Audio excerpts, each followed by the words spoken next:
Before the break, we were talking about some of the challenges and opportunities that Jonathan and Jovinus have been facing in their industries. Now, after the break, we'll be talking about a little bit more about the opportunities that are currently in Kigali that they are tapping into, or they would advise other people to tap into. Starting with you, Jovinus, what do you think are some of the opportunities you would like to highlight? Yeah, thank you once again. As I said, Kigali is a very fast growing city. So in so doing, there are so many sectors growing up, like starting in the agriculture sector, different sectors. So there are so many opportunities, but what I can try to highlight is agriculture sector. Right. It is still new and people need to invest because at the end of the day we need food. So we need more investors coming in, investing in agriculture and try to move from the traditional way of farming, because when you see around, of course, the government is trying hard to empower young people coming into agribusiness sector, but it is still there's still a long way to go. Right. So I would just want to say, just that sector itself can be invested in if people are really willing. But that's not limited to agriculture only. Right. So many sectors, tourism, business. Right. As you know, Rwanda has. We have security, we fight corruption. So it's there's so much conducive environment for the business people. So people from abroad should come in, and not only people from outside, but even Rwandans to tap into those opportunities and try to make a living out of it. Right. Before the break, we were talking about some of the challenges that you might have faced, right?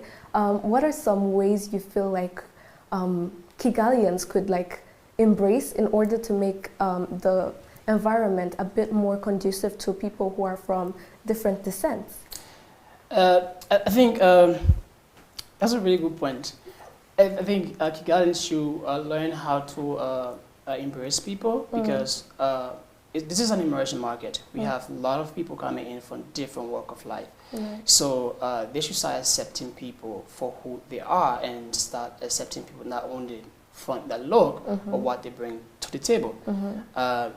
A guy with a dreadlock or lady with a cut hair, they should literally accept them and work with them, because it's not about the physical appearance, it's what they bring to the table. Right. I think that's something that they could definitely start to accept. Right. So lastly, I want to ask you this question. If it wasn't for the industry that you're currently working in Rwanda, what else would you go into?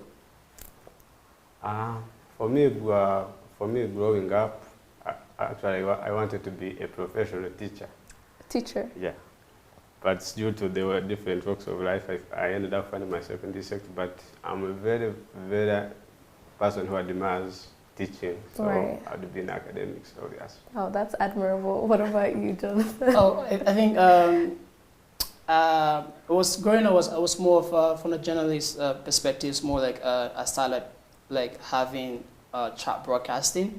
So if not because of the industry that I find myself in right now, if there's going to be any U-turn, that would be around a TV presentation. That's something that I started. You can start right now. You want to take my job? Obviously not now. And I mean, so far so good. That would be like a U-turn for me. Right. You never know you still have a chance one day.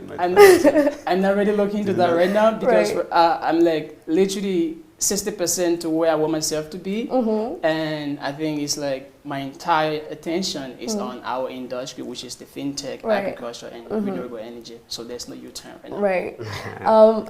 That's it for the conversation today. Thank you so much for coming through and sharing your knowledge and perspectives on how it is like to live and work in Kigali from your own backgrounds. Thank you so much for making the time. Thank you. Thank you so much, Sarah, and thank you to your crew member for having me on your show. Right. I'm honored. Right. It was a pleasure. Right. So if I'm to give you a key takeaway message, it's this. Try and be accommodative, right? Kigali is a growing city. It's a growing town, as they like to call it, but it's really a vibrant city. It's up to you at home watching this right now. Try and be more accommodative to people who are coming from different walks of life. You never know how they may impact you, and it is helping you help us make Kigali even better and more conducive environment for working and living here. Thank you. This was Living in Kigali. See you next time.